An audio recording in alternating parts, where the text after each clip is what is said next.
আসসালামু আলাইকুম। আমি ইসমাতুল লাইলা, সহকারী শিক্ষিকা, সুন্দরীপাড়া উচ্চ বিদ্যালয়। সুন্দরীপাড়া উচ্চ বিদ্যালয়ের অনলাইন ক্লাসের পক্ষ থেকে সপ্তম শ্রেণীর শিক্ষার্থী বন্ধুদের স্বাগতম জানাচ্ছি। আশা করছি তোমরা সবাই ভালো আছো, নিরাপদে আছো। এই লকডাউনের ভেতরে সবাই ঘরেই আছো এবং স্বাস্থ্যবিধি মেনে চলছো। আমিও ভালো আছি। আমি আজ তোমাদের সপ্তম শ্রেণীর গণিত বিষয়ে চতুর্থ অধ্যায় বীজগণিতীয় রাশির গুণ ও ভাগ নিয়ে আলোচনা করব। শিক্ষার্থী বন্ধুরা সবাই বই খাতা কলম নিয়ে বসে পড়ো, আমরা পড়াশোনা শুরু করি। চতুর্থ অধ্যায়ে দুটি অনুশীলনী রয়েছে, 4.1 এবং 4.2। 4.1-এ আলোচনা করা হয়েছে বীজগণিতীয় রাশির গুণ নিয়ে এবং 4.2-এ আলোচনা করা হয়েছে বীজগণিতীয় রাশির ভাগ নিয়ে। আজকে আমি তোমাদের বীজগণিতীয় রাশির গুণ নিয়ে আলোচনা করব। শিক্ষার্থী বন্ধুরা খেয়াল করো, অনুশীলনী 4.1-এর অঙ্ক করতে গেলে যে বিষয়গুলো তোমাদের জানতে হবে তা বোর্ডে সবাই খেয়াল করো।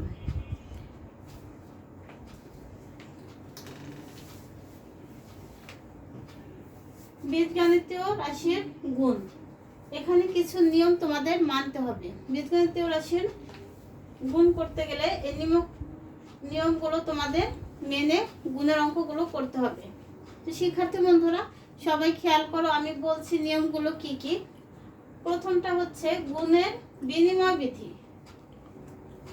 আমরা জানি 2 × 3 = 6, আবার 3 × 2 = 6। শিক্ষার্থী বন্ধুরা খেয়াল করো, 2 × 3 ও যা হবে, আবার 3 × 2 একই ফল হবে, শুধু সংখ্যা পরিবর্তন হয়েছে, স্থান পরিবর্তন হয়েছে, স্থান বিনিময় হয়েছে, এটাই হচ্ছে বিনিময় বিধি। আবার এ ও বি যে কোনো দুটি বীজগণিতীয় রাশি হলে a × b = b × a × b যে কথা, b × একই কথা। অর্থাৎ গুণ্য ও গুণকের স্থান বিনিময় করলে গুণফলের কোনো পরিবর্তন হয় না। তাহলে কি হলো শিক্ষার্থী বন্ধুরা, গুণ্য এবং গুণকের স্থান বিনিময় করলে কি হয়, গুণফলের কোনো পরিবর্তন হয় না, গুণফলটা একই থাকে, এটাই হচ্ছে বিনিময় বিধি। শিক্ষার্থী বন্ধুরা আশা করছি বিনিময় বিধিটা তোমরা সবাই বুঝতে পারলে। এরপরের নিয়মটা হচ্ছে গুণের সংযোগ বিধি। সংযোগ মানে হচ্ছে একটার সাথে আরেকটা যুক্ত করা।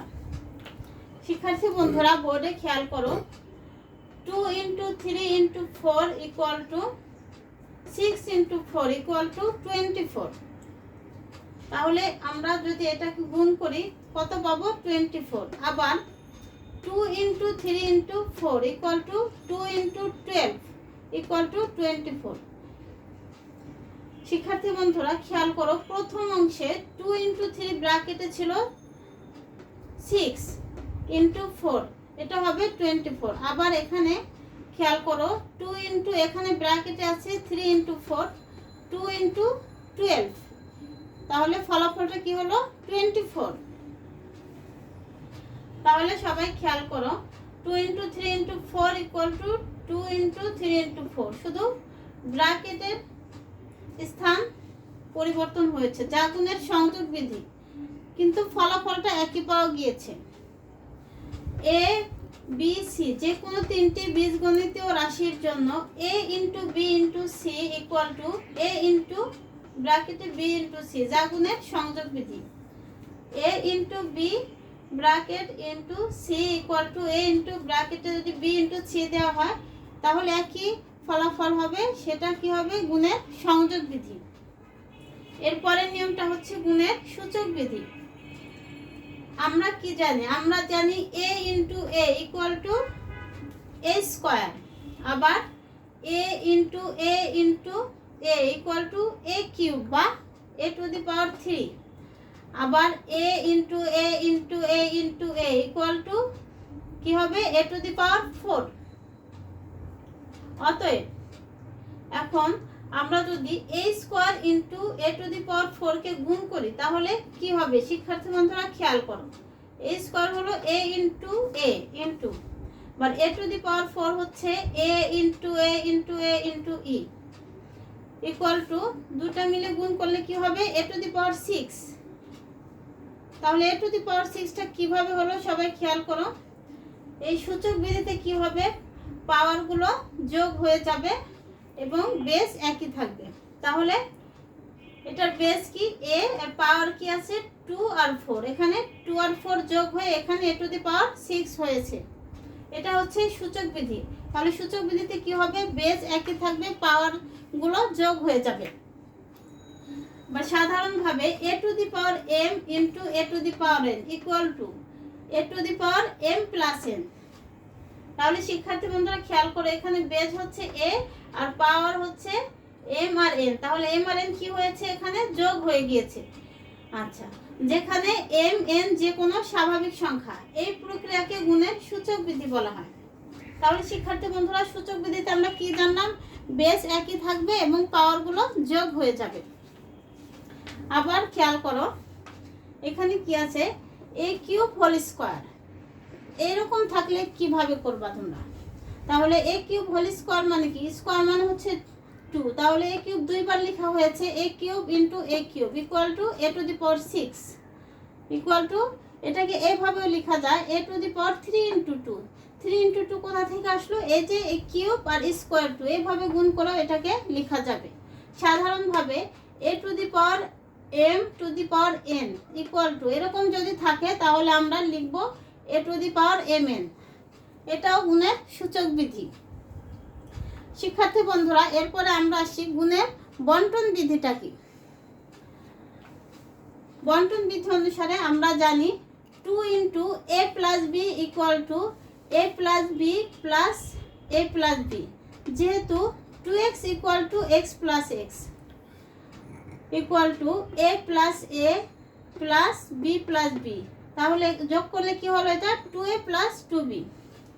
তাহলে বন্টন বিধির সূত্রটা কি, 2 into a plus b equal to 2a plus 2b। এটাই আমরা এখন প্রমাণ করব। শিক্ষার্থী বন্ধুরা বোর্ডে সবাই খেয়াল করো, ডান পাশে একটি চিত্র দেওয়া হয়েছে, একটি আয়তক্ষেত্র চিত্র অঙ্কন করা হয়েছে। এখানে এ বি সি ডি আয়তক্ষেত্রে আবার EF লম্ব অঙ্কন করা হয়েছে। এতে আয়তক্ষেত্রটি দুই ভাগে বিভক্ত হয়ে গিয়েছে, ABCD এবং ECDF। এখানে AB হচ্ছে 2 সেন্টিমিটার এবং CDও 2 সেন্টিমিটার এবং B হচ্ছে A এবং EC হচ্ছে B। তো শিক্ষার্থী বন্ধুরা খেয়াল করো, এখন আমরা এটা প্রমাণ করব যে কিভাবে 2 ইন্টু a প্লাস বি থেকে 2a প্লাস 2b হয়। তাহলে এই চিত্র হতে কি পাই, শিক্ষার্থী বন্ধুরা খেয়াল করো, ABEF আয়তক্ষেত্রটির ক্ষেত্রফল, ABEF আয়তক্ষেত্রটির ক্ষেত্রফল ইকুয়াল টু দৈর্ঘ্য গুণ প্রস্থ। তাহলে দৈর্ঘ্য গুণ প্রস্থ হচ্ছে BE ইন্টু AB। তাহলে দৈর্ঘ্য হচ্ছে AB এবং B হচ্ছে প্রস্থ ইকুয়াল টু, এখানে B মানে কি A ইন্টু AB মানে 2, AB এর মান হচ্ছে 2, তাহলে এখানে লেখা গেল হচ্ছে 2 into A equal to 2A। আবার ECDF আয়তক্ষেত্রটির ক্ষেত্রফল ইকুয়াল টু দৈর্ঘ্য গুণ প্রস্থ equal to EC into CD। তাহলে এখানে EC এর মানটা কত দেব আমরা, B ইন্টু CD এর মান 2। তাহলে এখান থেকে কি পেলাম আমরা, 2 into B equal to 2B। তাহলে পুরো ABCD আয়তক্ষেত্রটির ক্ষেত্রফল যদি আমরা এখন বের করতে যাই, তাহলে কি করতে হবে, ABCD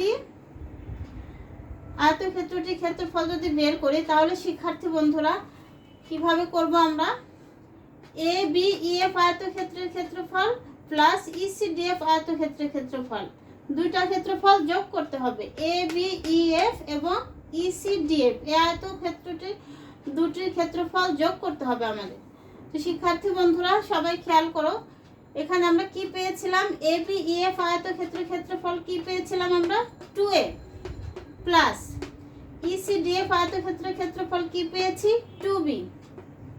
আবার ABCD আয়তক্ষেত্রের ক্ষেত্রফল, ABCD পুরো ABCD আয়তক্ষেত্রের ক্ষেত্রফল হবে দৈর্ঘ্য গুণ প্রস্থ BC ইন্টু AB। তাহলে BC ইন্টু AB যদি হয়, তাহলে AB ইন্টু বিসিকে কি লেখা যায়, বিসিকে কি লেখা যায়, বিই প্লাস ইসি পুরো রেখাটা এখানে। অতএব 2 into a plus b equal to 2 into a plus b. তাহলে শিক্ষার্থী বন্ধুরা খেয়াল করো সবাই, প্রমাণ হয়ে গেল 2 into a plus b equal to 2a plus 2b। শিক্ষার্থী বন্ধুরা এটাকে এভাবে আবার লেখা যায় m into a plus b plus c dot dot dot equal to m a plus m b plus m c plus dot dot dot. এই নিয়মকেও গুণের বন্টন বিধি বলা হয়। তো শিক্ষার্থী বন্ধুরা গুণের বন্টন বিধি সম্পর্কে আশা করি তোমাদের আর কোনো সমস্যা থাকবে না। অনুশীলনী 4.1-এর অঙ্ক শুরু করার আগে এই নিয়মগুলো তোমাদের ভালো মতো আয়ত্ত করতে হবে। সবাই বাসায় ভালোভাবে নিয়মগুলো পড়ে ফেলবে, তাহলে অঙ্ক করতে গেলে আর তোমাদের কোনো অসুবিধা হবে না। শিক্ষার্থী বন্ধুরা আজ এ পর্যন্তই। পরবর্তী ক্লাসে আমরা সমস্যা সমাধানে চলে যাব। সে পর্যন্ত সবাই ভালো থাকো, সুস্থ থাকো। আল্লাহ হাফিজ।